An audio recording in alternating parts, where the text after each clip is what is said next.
When Bruce Lee stepped onto the martial arts stage, the world did not yet realize it was witnessing a revolution. Before him, martial arts was often kept within the borders of tradition, rigid, bound by cultural limits, and mostly unknown outside Asia.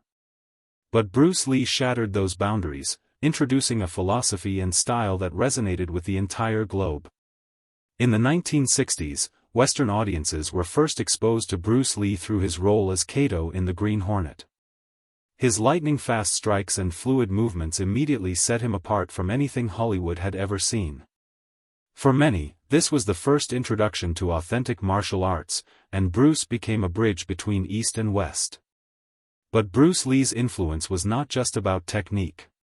He taught the world that martial arts was more than just fighting, it was self-expression.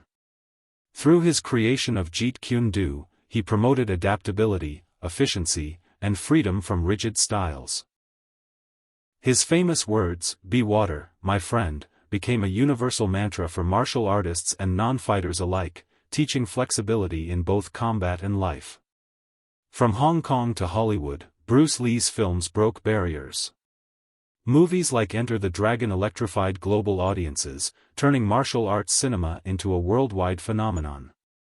His on-screen presence inspired countless children to step into dojos, gyms, and training halls, sparking an explosion of martial arts schools in North America, Europe, and beyond.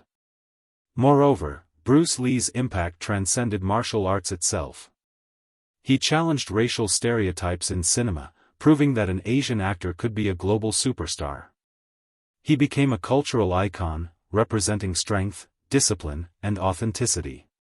Today, mixed martial arts, MMA, action films, and even fitness culture bear his fingerprints, from UFC fighters citing him as inspiration to athletes embracing cross-training, a concept he pioneered decades ago. The global impact of Bruce Lee is not measured merely in broken boards or box office numbers but in lives transformed.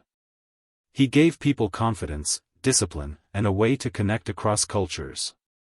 Decades after his passing, the dragon's fire still burns, reminding the world that martial arts is not about violence, but about truth, expression, and the endless pursuit of self-mastery. Before Bruce Lee, martial arts were often seen as secretive traditions, closely tied to Asian culture. Few outside of Asia understood their philosophy or practical use. Bruce, however, became the first true global ambassador of martial arts. Through his teachings and movies, he introduced millions to practices like Wing Chun, Kung Fu, and eventually his own philosophy, Jeet Kune Do. Suddenly, martial arts weren't confined to one nation, they became a shared language for people across continents. Redefining martial arts philosophy. Traditional schools often stuck to rigid systems, but Bruce Lee believed in evolution. His Jeet Kune Do encouraged practitioners to